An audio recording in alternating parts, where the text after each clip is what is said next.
ஸ்ரீ கணேஷாய நம. ஓம் ஸ்ரீ சர்க்குருவே நம.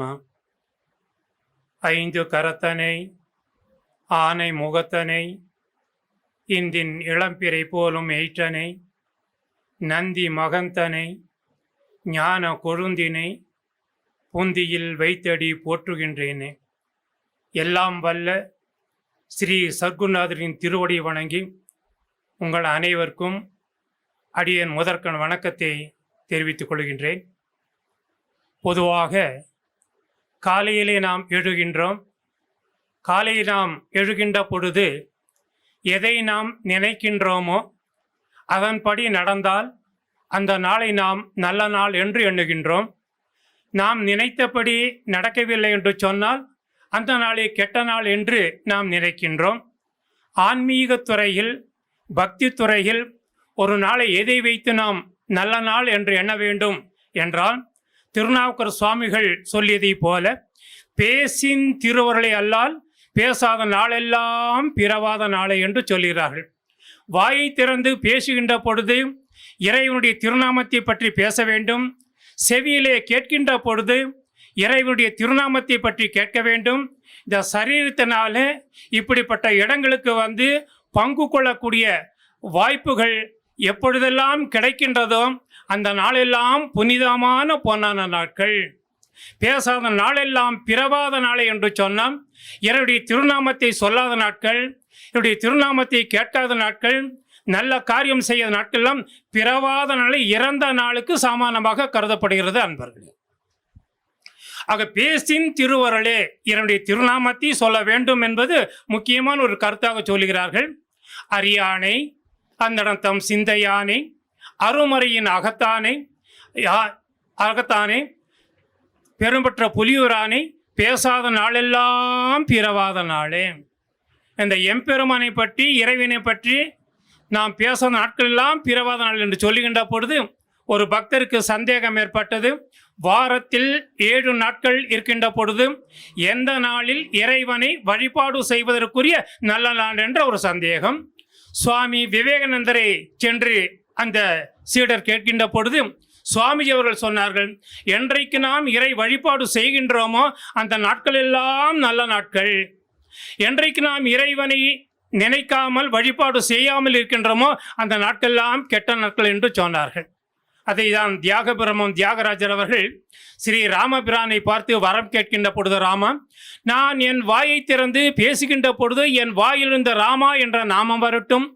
நான் என் வாயை திறந்து பேசுகின்ற பொழுது வாயிலிருந்த ராமா என்ற நாமம் வரவில்லை என்று சொன்னால் நான் பேசுவதை காட்டிலும் பேசாமல் இருப்பதே சால சிறந்தது என்று கேட்கிறார்கள். என்றால் வாயை திறந்தாலே ராமா என்ற நாமம் வர வேண்டும், அல்லது கிருஷ்ணா என்ற நாமம் வர வேண்டும், அல்ல சிவா என்ற நாமம் வர வேண்டும். எந்த கடவுளை நாம் வழிபாடு செய்கின்றோமோ அந்த கடவுளுடைய திருநாமம் நம் வாயிலிருந்து வர வேண்டும் என்பதை அழகாக சொல்கிறார்கள். ஏனென்றால் எண்ணறிய பிறவிதனில் எய்ததற்கு அரியது மானிட பிறவி என்று சொல்கிறார்கள். எத்தனையோ பிறவிகள் நம்முடைய சனாதன தர்மத்தில் 84 லட்சம் உயிரினங்கள், ஜீவன்கள் இருப்பதாக சொல்கிறார்கள். அந்த 84 லட்சம் உயிரினங்களிலே மனித பிறவி என்பது கிடைப்பதற்கு அரிதான ஒரு பிறவி. எனவேதான் ஔவையார் அவர்கள் அரிது அரிது மானிடராய் பிறத்தல் அரிது என்று சொல்கிறார்கள். ஆக இந்த மனித பிறவி கிடைப்பதற்கு எத்தனையோ பூர்வீக ஜென்மங்களை நாம் எடுத்து அங்கே செய்திருக்கின்ற அந்த புண்ணியத்தின் வசமாக இப்பொழுது இந்த மானிட பிறவி நாம் அடைந்திருக்கின்றோம். சங்கராச்சாரியர் சொல்லுகிறார்கள், அனந்த கோடி ஜென்மங்களில் நாம் செய்திருக்கின்ற சுகிர்தங்களினானே இம்மானிட பிறவி அடைந்துள்ளோம். எத்தனையோ ஜென்மங்களிலே நாம் செய்த அந்த புண்ணியத்தின் வசமாக இந்த மனித பிறவியை நாம் அடைந்திருக்கிறோம் என்பது சங்கராச்சாரியருடைய ஒரு கருத்து. அந்த ஒரு மனித பிறவியும் கூட இந்த உலகத்தில் எத்தனையோ தேசங்கள் இருக்கின்றன, எத்தனையோ கண்டங்கள் இருக்கின்றன. அத்தனை இடங்கள் இருந்தாலும் இந்த பாரத தாயினுடைய மடியிலே நாம் வந்து பிறந்திருப்பது நாம் செய்த மிகப்பெரிய ஒரு புண்ணியம் என்று சொல்கிறார்கள். ஏனென்றால் இந்த பாரத மண் பாருக்குள்ளே நல்ல நாடு, அது எங்கள் பாரத நாடு என்று மகாகவி பாரதி அவர்கள் சொல்கிறார்கள். மகாகவி பாரதியார் அவர்கள் இந்த தாய் மண்ணிலே பிறந்திருக்கின்ற ஒரு காரணத்திற்காக, ஒரு கடமைக்காக பாருக்குள்ளே நல்ல நாடு, அது எங்கள் பாரத நாடு என்று சொன்னாரா? இல்லை. உண்மையிலேயே இந்த பாரத நாடு இந்த பாருக்குள்ளே ஒரு நல்ல நாடா என்று பார்த்தால் நிச்சயமாக இந்த உலகத்திலே பாரத மண் என்பது, பாரத பூமி என்பது, பாரத தாயினுடைய மடியிலே நாம் இந்த பிறந்திருப்பது நாம் செய்த மிகப்பெரிய ஒரு புண்ணியம் என்று சொல்கிறார்கள். தேவர்கள் எல்லோரும் இறைவனை பார்த்து நாங்கள் பூலோகத்திலே தாய் திரு நாடாகிய பாரத மண்ணிலே நாம் பிறக்க வேண்டும் என்று கேட்கிறார்களாம். காரணம், இந்த பாரத மண்ணிலே தான் ஆன்மீகம் என்பது தழைத்து கொண்டு இருக்கிறது. இந்த பாரத மண்ணில் தான் பக்தி என்பது தழைத்து கொண்டிருக்கின்றது.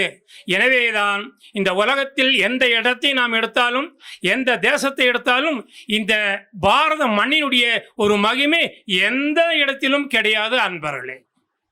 எனவேதான் இந்த பாரத மண்ணினுடைய ஒரு மகிமை, இந்த பாரத மண்ணினுடைய ஒரு விசேஷம் என்னவென்று சொன்னால், எத்தனையோ மகான்கள், எத்தனையோ அவதார புருஷர்கள் இந்த மண்ணிலே வந்து அவதாரம் செய்திருக்கிறார்கள். இன்னும் குருமார்கள் இப்பொழுது இருந்து கொண்டிருக்கிறார்கள், நாளைய தினமும் இருக்க போகிறார்கள். அந்த ஒரு பெருமை இந்த பாரத மண்ணிற்கு மட்டும்தான் சேர்கிறது அன்பர்களே. இன்றைய ஒரு புனிதமான ஒரு பொன்னான ஒரு திருநாளில் குரு பூர்ணிமா என்ற ஒரு நிகழ்ச்சியை ஒரு முன்னோடியாக வைத்து இன்றைய தினம் நாம் திருமூலர் என்ற ஒரு சித்தரை பற்றி, திருமூலர் என்ற ஒரு மகானை பற்றி இன்றைய தினம் நாம் சிந்திக்க இருக்கின்றோம் அன்பர்களே. எத்தனையோ மகான்கள் இந்த பாரத பூமியில், அத்தனை மகான்களுக்கும் நம்முடைய வணக்கங்கள். இந்த பாரத மண்ணிலே பிறந்திருக்கின்ற எண்ணில் அடங்காத மகான்கள், அத்தனை மகான்களுக்கும் நம்முடைய வணக்கத்தை நாம் செலுத்திக் கொண்டு இப்பொழுது குறிப்பாக திருமூலர் என்று சொல்லக்கூடிய ஒரு சித்தரை பற்றி இன்றைய தினம் நாம் சிந்திக்க இருக்கின்றோம் அன்பர்களே. திருமூலர் என்று சொன்னாலே இரண்டு விதமான சிறப்புகள் இங்கே இருக்கின்றன. ஒன்று, 18 சித்தர்கள். இந்த பூலோகத்தில் எத்தனையோ சித்தர்கள் இருக்கிறார்கள். எத்தனையோ சித்தர்கள் இருந்தாலும் 18 சித்தர்கள் என்று சொல்லக்கூடிய 18 சித்தர்கள் மிக மிக மிக முக்கியமானவர்கள். அந்த 18 சித்தர்களிலே திருமூலர் என்று சொல்லக்கூடிய இந்த சித்தர் ஒரு முக்கியமான ஒரு அங்கம் வகிக்கிறார்கள் அன்பர்களே. அந்த 18 சித்தர்களிலே ஒருவராக இருக்கக்கூடிய அந்த திருமூலர், அதே ஒரு பெருமை நாம் பெரிய புராணம் என்று சொல்லக்கூடிய திருத்தொண்டர் புராணம் என்று சொல்லக்கூடிய அந்த ஒரு புராணத்திலே 63 நாயன்மார்களிலே அங்கேயும் ஒரு நாயன்மாராக வரக்கூடிய ஒரு பெருமை நமது திருமூலரை சாருகிறது அன்பர்களே. 18 சித்தர்களிலே அவர் வருகிறார். அதே போலவே 63 நாயன்மார்களிலே ஒருவராக வருகிறார். அந்த ஒரு பெருமை திருமூலருக்கே உரிய ஒரு பெருமை. அந்த திருமூலர் யார் என்று நாம் சிந்தித்து பார்த்தோமேயானால், இந்த பிரபஞ்சம், இந்த உலகம் என்று நாம் எடுத்துக்கொண்டால் ஆதி குரு என்று சொல்லக்கூடிய தட்சிணாமூர்த்தி சுவாமிகள். குரவே சர்வ லோக்கானாம் விஷஜே பவ ரோகிணம் நிதியே சர்வ வித்யானம் தட்சிணாமூர்த்தியே நமக. அப்ரமேய துயாதீத நிர்மல ஞானமூர்த்தியே மனோகிராம் விதூராய தட்சிணாமூர்த்தியே நமக. ஆதி குரு தட்சிணாமூர்த்தி. அந்த தட்சிணாமூர்த்தியினுடைய அந்த வெளிப்பாடுகின்ற அனைத்து வேதங்களையும், அனைத்து புராணங்களையும், அனைத்து சிவ ஆகமங்களையும் யாருக்கு அவர் கற்பித்தார் என்று சொன்னால், யாருக்கு அவர் உபதேசம் செய்தார் என்று சொன்னால், தன் முன்னால் அமர்ந்திருக்கின்ற நந்தியம் பெருமான் என்று சொல்லக்கூடிய நந்தி பகவானுக்கு தான் முதலிலே சிவபெருமான் தன்னுடைய திருவாயிலே இருந்து உபதேசம் பெற்றவர் நந்தியம் பெருமான். ஆக நந்தியம் பெருமான் தான் தட்சிணாமூர்த்தியுடைய முதல் ஒரு சீடன் என்று சொல்லலாம். எனவேதான் புராணங்களில் என்ன சொல்ல என்று சொல்ல, நந்தி என்று சொன்னால் 3 விதமான பொருள்களை சொல்கிறார்கள். சிவனையே பார்த்து கொண்டு இருப்பவர், சிவ சிந்தனையிலே திளைத்து கொண்டிருப்பவர், எப்பொழுதும் அமைதியாக இருப்பவர் அவர்தான் நந்தியம் பெருமான். அத்தகைய நந்தியம் பெருமானை பற்றி கந்த புராணம் சொல்லுகிறது. வெள்ளி மால்வரை விமலனார் விளம்பிய வேதம் தெள்ளு ஆகமங்கள் புராணங்கள் செழுங்கலை பிறவும் உள்ளவாறு தேர்ந்து உலகம் வழங்க முன்னுரைத்த வள்ளலாகிய நந்தியம் பெருமனை வணங்க வேண்டும். சிவ ஆலயம் என்று சொன்னாலே நிச்சயமாக நந்தியம் பெருமனை நாம் வழிபாடு செய்கிறோம். அந்த நந்தியம் பெருமான் தான் இந்த உலகிற்கு இந்த வேதங்கள் வருவதற்கும் மற்ற எல்லா ஆகமங்கள் மற்ற புராணங்கள் எல்லாவருக்கும் மூலமாக இருந்தவர் நமது நந்தியம் பெருமான். அத்தகைய நந்தியம் பெருமான் சிவ தியானத்திலே திளைத்துக் கொண்டிருக்கின்ற நந்தியம் பெருமான் தன் வாயிலே இருந்து வரக்கூடிய அந்த வேதங்களை தெரிந்து கொள்வதற்காக 8 சீடர்களை அவர் உருவாக்கினார். நந்தியம் பெருமான் உருவாக்கிய 8 சீடர்கள் ஜனகாதி முனிவர்கள் என்று சொல்லக்கூடிய 4 பேர். ஜனகர், சனந்தர், சனாதரன், சனத்குமார் என்று சொல்லக்கூடிய 4 பேர். இந்த 4 பேர் யார் என்று நாம் சிந்தித்தோமையானால், எங்கே நாம் தட்சிணாமூர்த்தியை நாம் பார்க்கின்றோமோ இந்த தட்சிணாமூர்த்தியுடைய அந்த திருவடியின் கீழ், அந்த காலின் கீழ், அந்த பாதத்தின் கீழ் 4 முனிவர்கள் எப்பொழுதும் உட்கார்ந்து கொண்டிருக்கிறார்கள். அவர்கள் தான் ஜனகாதி முனிவர்கள் சொல்லக்கூடிய அந்த 4 பேர். அடுத்ததாக சிவயோக முனிவர் என்று சொல்லக்கூடிய ஒரு மகா புருஷர், ஒரு மகா சித்தர். பதஞ்சலி முனிவர், வியாக்கிரபாதர் என்று சொல்லக்கூடிய சிதம்பரம் என்று சொன்னாலே இந்த 2 பேர் அங்க ரொம்ப ஒரு முக்கியமா இருப்பாங்க. பதஞ்சலி முனிவர், வியாக்கிரபாதர் என்று சொல்லக்கூடிய 2 சித்தர்கள். அவர்களுடன் இப்பொழுது நாம் சிந்திக்கின்ற திருமூலராகிய 8 பேர் பிரதான சிஷ்யர்களாக நந்தியம் பெருமானிடம் இவர்கள் கல்வி கற்றார்கள், வேதத்தை பயின்றார்கள், எல்லா விதமான பயிற்சிகளையும் அவர்கள் எடுத்தார்கள்.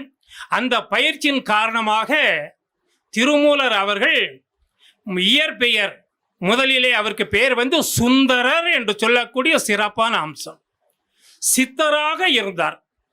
இந்த கைலிங்கரி மலையிலே பார்வதி பரமேஸ்வரனாக, சிவசக்தியாக, காமேஸ்வரியாக வீட்டிருக்கின்ற அந்த சிவசக்தி அமர்ந்திருக்கின்ற அந்த சிம்மாசனத்திற்கு அடியிலே எத்தனையோ மகான்கள், எத்தனையோ முனிவர்கள், எத்தனையோ ஞானிகள், எத்தனையோ சித்தர்கள், எத்தனையோ சிவ கணங்கள், அத்தனை பேரும் எப்படி ஒரு கடலிலே அந்த ஒரு சத்தம் இரைச்சல் ஏற்பட்டு கொண்டே இருக்கிறதோ அதே போலவே கைலங்கிரி மலையிலே ஹர ஹர மகாதேவா என்று சொல்லக்கூடிய அந்த மந்திரம், ஓம் நம சிவாய சிவாய நம என்று சொல்லக்கூடிய அந்த மந்திரம் எப்பொழுதும் அங்கே ஒலித்து கொண்டே இருக்கிறது கையிலை மலையிலே.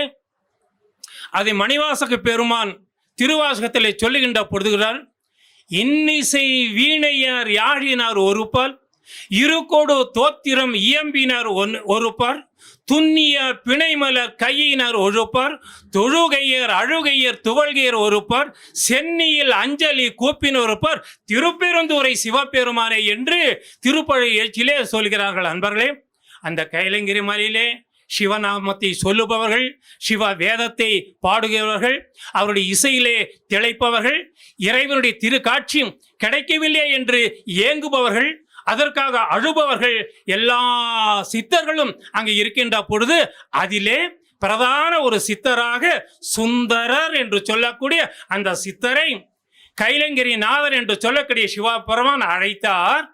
அப்போ சுந்தர, நீ ஞானத்திலே திளைத்து கொண்டிருக்கிறாயே என்று சொல்லுகின்ற பொழுது, ஆமாம் சிவபெருமானே, உன்னுடைய திருவள்ளினாலே இந்த சிவ அனுபவத்திலே நான் திளைத்து கொண்டிருக்கிறேன் என்று சுந்தரர் சொல்ல, சிவபெருமான் சொல்லுகிறார், அப்பா சுந்தர, இங்கே எத்தனையோ சித்தர்கள், எத்தனையோ மகான்கள், எத்தனையோ சிவக்கணங்கள் ஹர ஹர மகாதேவ சிவ சிவ நம சிவாய என்று சொல்லக்கூடிய மந்திரத்தை அவர் கோஷித்து கொண்டு இருக்கிறார்கள். இருந்தாலும் இந்த ஒரு இன்பத்தை, இந்த சிவ அனுபவத்தை நாம் மட்டும் அனுபவித்தால் போதுமா? இல்லை, பூலோகத்தில் இருப்பவர்கள் இந்த இன்பத்தை அனுபவிக்க வேண்டும்.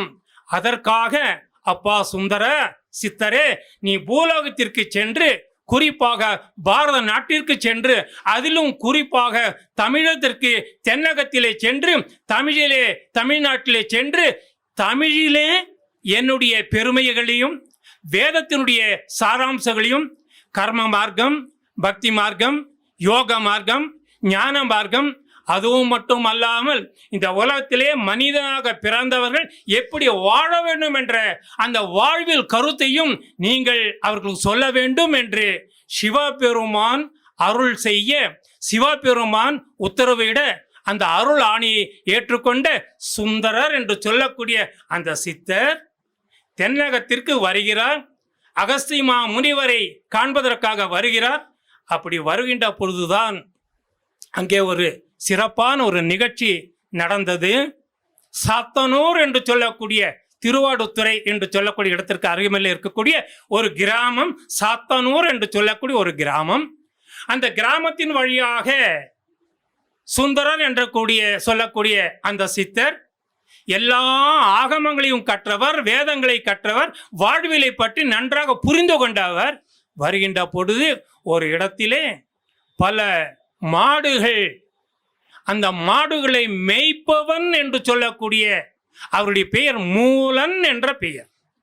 அந்த மூலன் என்ற பெயர் கொண்ட அந்த மாடுகளை மேய்ப்பவன் அங்கே இறந்து விட்டார். அன்பர்களே, தங்களை மேய்ப்பவனாகிய தன்னுடைய எஜமான், தன்னுடைய தலைவன், தன்னுடைய உயிர் நாடிய இருக்கக்கூடிய அவர் இறந்து விட்டார் என்பதற்காக எல்லா மாடுகளையும் அந்த நாம் பிணம் என்று சொல்கின்ற அந்த பிணத்தை சுற்றி அவர்களிடம் கண்ணீர் வடித்து கொண்டு அழுது கொண்டிருந்தன. இந்த காட்சியை கையிலே மலையிலே இருந்து வந்த சுந்தரர் அவர்கள் பார்க்கிறார்கள். பார்த்த உடனே, இந்த மாடுகளை பார்த்த உடனே அவருக்கென்று ஒரு அனுதாபம் ஏற்பட்டது அந்த மாடுகள் மீது. எனவே தான் ஒரு முடிவு செய்தான். இந்த மூலனுடைய அந்த உடம்பில் இருக்கக்கூடிய அந்த ஆன்மா பிரிந்து இது பிணமாக இருக்கின்ற காரணத்தினாலே இந்த மாடுகள் எல்லாம் கண்ணீர் விட்டு அழுகின்றன. எனவே அந்த மூலனுடைய அந்த உடம்பிலே நான் சென்று இந்த மாடுகளை எல்லாம் ஒரு சந்தோஷப்படுத்த வேண்டும், ஒரு மகிழ்ச்சி அடைய வேண்டும் என்று நினைத்தார். நினைத்த மாத்திரத்திலே தன்னுடைய அந்த சுந்தரர் என்று சொல்லக்கூடிய அந்த சித்தருடைய உடம்பிலே இருக்கக்கூடிய அந்த ஆன்மாவை அந்த கூட்டிலே இருந்து பிரித்து இந்த மூலன் இங்க பிணமாக கிடக்கின்றானே, அந்த பிணமாக கிடக்கின்ற அந்த மூலனுடைய அந்த உடம்பிலே தன்னுடைய உயிரை செலுத்தினார். அன்பர்களே, இதைதான் தமிழிலே கூடு விட்டு கூடு பாய்தல் என்று அழகாக சொல்கிறார்கள். எத்தனையோ மகான்கள் இந்த நிகழ்ச்சியை நடத்தி இருக்கிறார்கள். குறிப்பாக பகவான் ஸ்ரீ சத்யசாய் பாபா அவர்கள் ஒரே நேரத்தில் பல இடங்களிலே பங்கு கொண்ட ஒரு நிகழ்ச்சியை நாம் பார்த்திருக்கின்றோம். அன்பர்களே, அவர்களுக்கெல்லாம் அது சாத்தியம். அந்த ஒரு சித்தை கைவர பெற்ற சுந்தரர் அவர்கள் தன் உடம்பிலே இருக்கக்கூடிய அந்த ஆன்மாவை பிரித்து இந்த ஒரு உடலிலே அது செலுத்தி அந்த மூலன் அப்படியே உயிர் பெற்று எழுந்தார். அன்பர்களே, நாம் நினைக்கலாம் இப்பொழுது நமக்கு பக்குவம் இல்லாத காரணத்தினாலே இதெல்லாம் நடக்குமா என்று நாம் சிந்திக்கலாம்.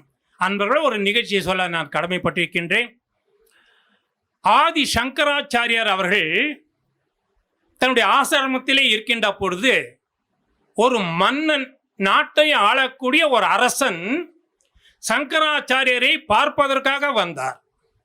அப்பொழுது சங்கராச்சாரிய சுவாமி அவர்கள் இந்த ஜுரம், இந்த காய்ச்சல் ஜுரம் என்று சொல்லுகின்றோமே, அதனால் பாதிப்பு அடைந்து உடல் முழுக்க அந்த ஒரு நடுக்கம் என்று சொல்லுகின்றோமே, அப்படி ஒரு நடுங்கி கொண்டு இருக்கின்ற அந்த வேளையிலே அந்த நாட்டை ஆளக்கூடிய அரசன் அங்கே வந்து விட்டார். அன்பர்களே, இப்பொழுது சீடர்கள் குருவிடம் சென்று, சங்கராச்சாரியிடம் சென்று, குருவே இந்த மாதிரி அரசன் வந்து விட்டார் உங்களை பார்ப்பதற்காக என்று சொல்லுகின்ற பொழுது சங்கராச்சாரியர் அவர்கள் அவரை உள்ளே வரச்சொல் என்று சொல்லி அந்த பக்கத்திலே ஒரு மரப்பலகை, நாம் மனை என்று சொல்கின்றோம், அந்த மரப்பலகை எடுத்து சங்கராச்சாரியருடைய உடம்பிலே எந்த ஒரு நோய் இருந்ததோ அந்த காய்ச்சல் ஜுரம் என்று சொல்லுகின்றோமே, இவருடைய உடல் சற்று நடங்கி கொண்டிருக்கிறதல்வா, அந்த காய்ச்சலை அந்த மர பலகைக்கு அங்கே அப்படியே ஷிஃப்ட் பண்ணாரு, அப்படியே கொடுத்தாரு.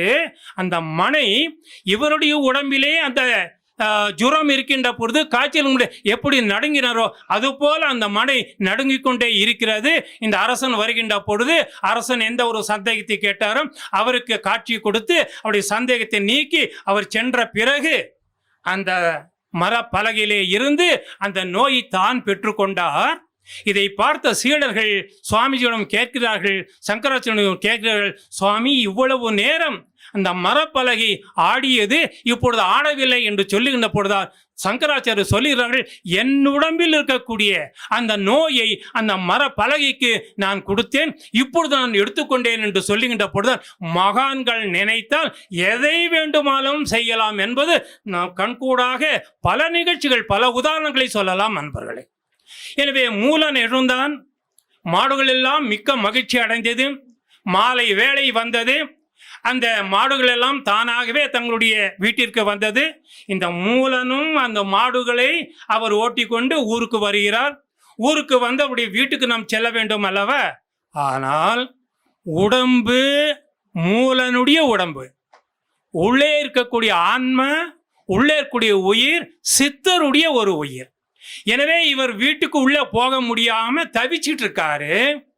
இப்போ உள்ளே இருந்த மனைவி வர்றாங்க, சுவாமி எப்படி நீங்க வெளியே நின்ட்டீங்க, உள்ளே வாங்க உள்ளே வாங்க அப்படின்னு எவ்வளவோ கெஞ்சுறாங்க. இவருக்கு தயக்கம் ஏற்படுது. ஏன்னா உள்ளே இருக்கக்கூடிய பக்குவப்பட்ட ஆன்மா அல்லவா, அந்த பக்குவப்பட்ட ஆன்மா இந்த மூலனுடைய உடம்பிலே இருக்கிறது. ஆனால் தன்னை போல நடக்க முடியாத ஒரு சூழ்நிலை ஏற்படுகிறது. இவர் அங்கேயே அந்த திண்ணையிலே நின்று விடுகிறார். அக்கம் பக்கம் பார்ப்பவர்கள் எல்லாம் வருகிறார்கள்.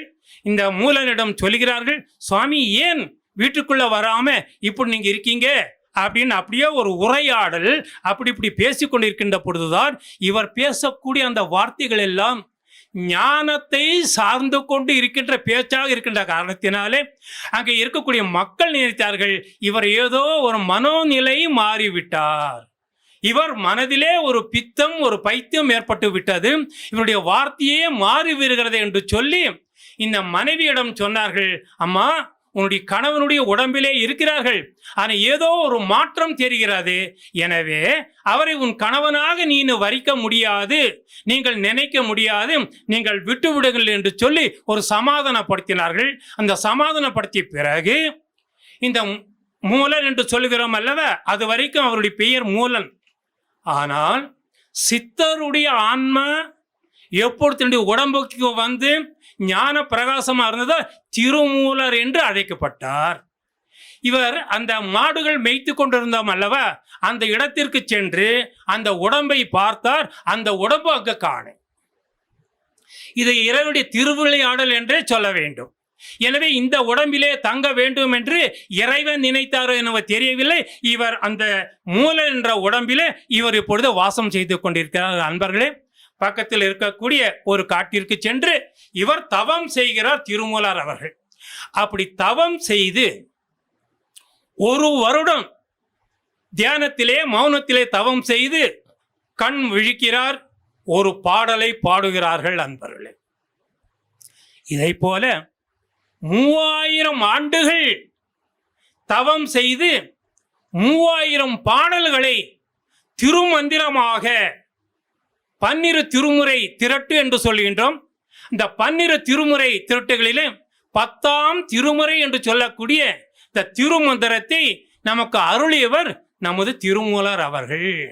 அத்தகைய பெருமை வாய்ந்த அந்த திருமூலர் தன்னுடைய வாழ்க்கையிலே நடந்த மட்டும் அல்ல, நாம் எப்படி நடக்க வேண்டும் என்பதை நாம் தெரிந்து கொள்ள வேண்டும் என்பதற்காக அவதாரம் எடுத்து வந்தவர்.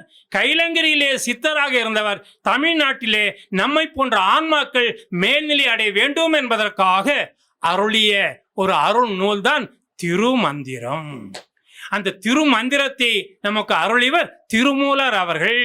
அவர்கள் என்ன சொல்லுகிறார்கள், தன்னுடைய சீடனிடத்திலே சொல்லுகிறார்கள், நீலாங்கமே மேனியில் நேர் இழை கொண்டு நான் இந்த உலகத்துக்கு எதுக்கு வந்திருக்கேன்? இப்ப நம்ம எல்லாம் எதுக்கு வந்திருக்கிறோம்? வாழ்வதற்காக வந்திருக்கிறோம். எந்த வாழ்க்கையிலே வாழ வேண்டுமோ அந்த வாழ்க்கையிலே வாழ முடியாமல் ஏதோ ஒரு வாழ்க்கையிலே வாழ்ந்து கொண்டிருக்கின்றோம். ஆனால் அவர் சொல்லுகிறார், நான் எதற்காக நான் இங்கே வந்தேன் என்று சொன்ன, மாலாங்கனே, இங்கு யான் வந்த காரணம், கைலங்கிரி மலையிலே ஆனந்தத்திலே சிவ அனுபவத்திலே திளைத்து கொண்டிருந்த நான், சிவன் ஆணையை ஏற்றுக்கொண்ட நான் இங்கு ஏன் நான் வந்தேன் என்று சொன்ன, நீலாங்க மேனியில் நேரிழையாளோடு, அன்னை பராசக்தி பார்வதி என்று சொல்லுகின்றோம், மனோன்மணி என்று சொல்லுகின்றோம். அத்தகைய அம்பாள் தன்னுடைய இடபாகத்திலே வைத்திருக்கின்ற அந்த சிவபெருமான் நீலாங்க மேனியல் நேர் இழை கொண்டு மூலாங்கமாக முடிந்த திருக்கூத்தின் சிவபெருமான் கைலங்கிரி மலையிலே எப்படி கூத்தாடி கொண்டு இருக்கின்றாரோ, தில்லையில் கூத்தனே தென்பாண்டி நாட்டானே என்று திருவாசகத்திலே சிவபுராணத்திலே மணிவாசகர் சொல்லியதை போல அந்த திருக்கூத்தினுடைய அந்த பெருமைகளை பற்றி சீலாங்க வேதத்தை செப்ப வந்தேன். சிவபெருமானுடைய அந்த தன்மையை பற்றி, வேதங்களை பற்றி, ஆகமங்களை பற்றி, புராணங்களை பற்றி, இந்த உலகத்தில் எப்படி நாம் வாழ வேண்டும் என்ற அந்த வாழ்வியல் கருத்தை பற்றி சொல்வதற்காகவே நான் வந்திருக்கின்றேன். இது திருமூலர் தன்னுடைய மாலாங்கன் என்று சொல்லக்கூடிய அந்த சீடனிடத்தில் இதை சொல்கிறார்கள். அந்த திருக்கூத்து என்று சொல்லக்கூடிய அந்த திருக்கூத்தை தரிசித்து அதில் திளைத்திருக்கின்ற அவர் நேரடியாக இருந்த சித்தர் தமிழ்நாட்டிற்கு வந்து தமிழிலே நம்மை போன்ற ஆன்மாக்கள் மேல்நிலை அடைய வேண்டும் என்பதற்காக நமக்கு அருளிய ஒரு அருள் பாலிப்பு தான் அந்த நூல்தான் திருமந்திரம் என்று சொல்லக்கூடிய முக்கியமான ஒரு பொக்கிஷம், ஞான பொக்கிஷம். அவரே சொல்லுகிறார்கள், பின்னே நின்று என்னை பிறவி பெறுவது முன்னை நன்றாக முயல் தவம் செய்கிறார். என்னை நன்றாக இறைவன் படைத்தனன் தன்னை நன்றாக தமிழ் செய்யுமாறே என்று சொல்கிறார்கள். திருமுறை சொல்றாங்க, அற்புதமா சொல்றாங்க. என்னை நன்றாக இறைவன் படைத்தனன் என்று சொன்னால் பிறந்தது அப்படின்னு சொல்றோம். இவர் பிறக்கல, கைலங்கிரி மலையிலிருந்து வந்தாரு, மாறினாரு, உடம்பு மாறிடுது, ஆன்மா அப்படியே இருந்தது. எனவே நான் சொன்னேன், என்னை நன்றாக இறைவன் படைத்தனன் தன்னை நன்றாக தமிழ் செய்யுமாறு. சிவபெருமானை பற்றி, அம்பாளை பற்றி நாம் 4 யோகம் பற்றி சொல்கிறோம் அல்லவா? பக்தி யோகம், கர்மயோகம், ராஜயோகம், ஞான யோகம். அது மட்டும் அல்லாமல் ஹடயோகம், எத்தனையோ யோகங்கள் இருக்கின்றன.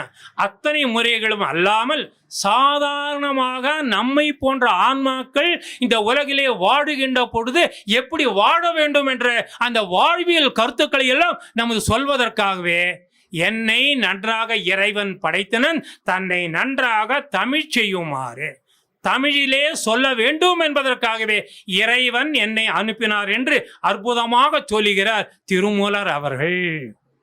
இது சொல்லக்கூடிய ஒவ்வொரு வாசகமும் தன்னுடைய அனுபவத்தை சொல்லக்கூடிய அந்த ஒரு மிகப்பெரிய ஒரு பொக்கிஷம்.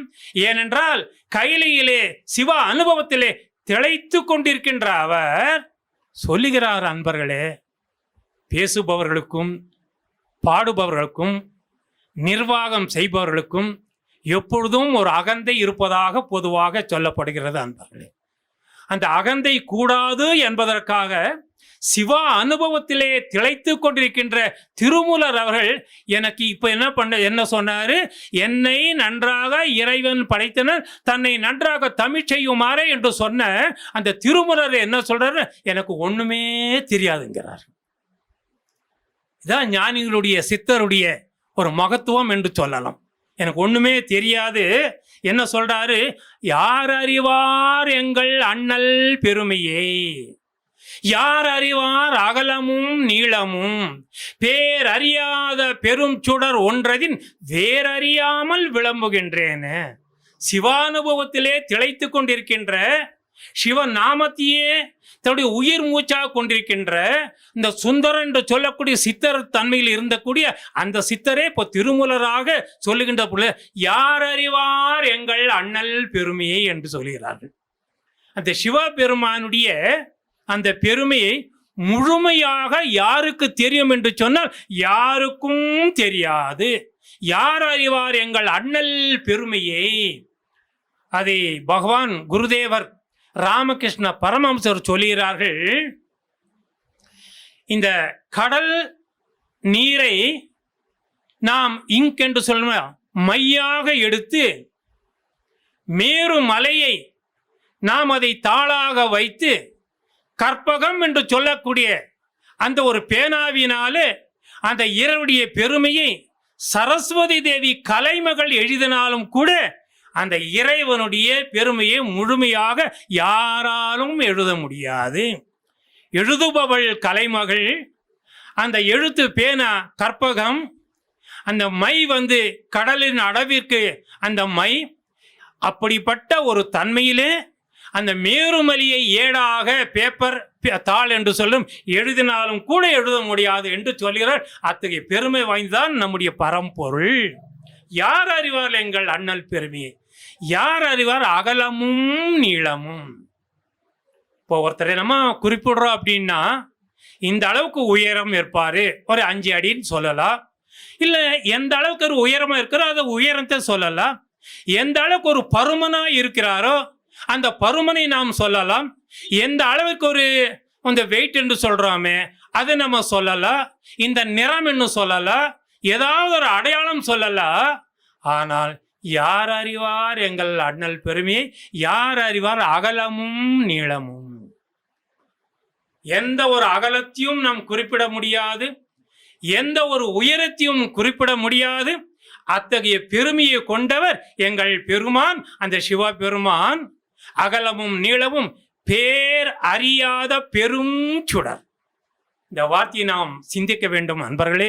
திருமூல சொல் பேர் அறியாத பெரும் சுடர் அப்படின்னா, நாம் இறைவனுக்கு பல பெயர்களை நாம் வைத்திருக்கின்றோம், பல உருவங்களை நாம் வழிபாடு செய்கின்றோம். அது அவர்களுக்கு அந்த ஏற்றார் போல பெயரையும் சொல்லலாம், உருவத்தையும் நாம் வழிபாடு செய்யறோம். எந்த தவறும் கிடையாது அன்பர்களே. அதை இஷ்ட தெய்வம் என்று சொல்லுகின்றோம். அது எந்த பெயராகவும் இருக்கலாம், எந்த உருவமாக இருக்கலாம். ஆனால் அந்த உருவத்திற்கெல்லாம் அப்பாற்பட்டதாக பெரும் சுடர் என்று சொல்லக்கூடிய அந்த ஜோதி சொரூபம். அதான் மணிவாசன் ஆதியும் அந்தமும் இல்ல அருட்பெரும் ஜோதி. அருட்பெரும் ஜோதி, அருட்பெரும் ஜோதி, தனிப்பெரும் கருணை அருட்பெரும் ஜோதி. அத்தகைய அருட்பெரும் ஜோதியை வேறறியாமல் விளம்புகின்றேனே, அதை பத்தி என்ன ஏது என்ன ஒண்ணுமே எனக்கு தெரியாது. ஆனா அவரை பத்தி நான் இப்ப சொல்றேன். எப்படி ஒரு அவை அடக்கம், எப்படி ஒரு நான் என்ற அகந்தைக்கு இடம் கொடுக்காமல் ஒரு பக்தனாக ஒரு அடியாராக நினைத்து பாடக்கூடிய தன்மை நான் பார்க்கின்ற பொழுது, திருமூலரை போன்ற சித்தர்களே எனக்கு ஒன்றும் தெரியாது அப்படின்னு நினைக்கின்ற போது நமக்கெல்லாம் என்ன தெரியும் என்று நாம் சிந்தித்தாலே நமக்கு அந்த நாவடக்கம் என்பது நிச்சயமாக வரும் என்பதில் எந்த ஒரு ஐயமும் கிடையாது அன்பர்களே. அத்தகைய சித்தராக இருக்கக்கூடிய அந்த பரம்பொருளாக வந்த சுந்தரம் என்று சொல்லக்கூடிய திருமூலர் அற்புதமான 4 வரிகளிலே நம்மை போன்ற சாதாரண இல்லறத்திலே இருக்கக்கூடிய கணவன் மனைவிமார்கள் மக்களோடு வாழக்கூடிய நாம் நினைத்தால் எந்த வகையிலும் நாம் அறம் செய்யலாம், எந்த வகையில் நாம் தர்மம் செய்யலாம் என்பதை சிறப்பாக எடுத்து சொல்லுகிறார்கள் அன்பர்களே. யாவர்க்குமாம் இறைவருக்கு ஒரு பச்சிலை. நம்ம வழிபாடு பண்ணோம் அப்படின்னா மல்லிகை மாலையோ மற்ற மாலையோ வாங்கி போட்டால் நல்லது, இல்லைன்னு சொல்லலை. இருந்தாலும் அதை வைத்துதான் பூஜை செய்ய வேண்டும் என்பது அல்ல. திருமூல சொல் யாவர்க்குமாம் இறைவருக்கு ஒரு பச்சிலை. நமக்கு என்ன கிடைக்கிறதோ கிடைத்ததை வைத்து ஒரு பச்சை இலையை போட்டாலும் கூட அது ஒரு வழிபாடாக மாறுகிறது.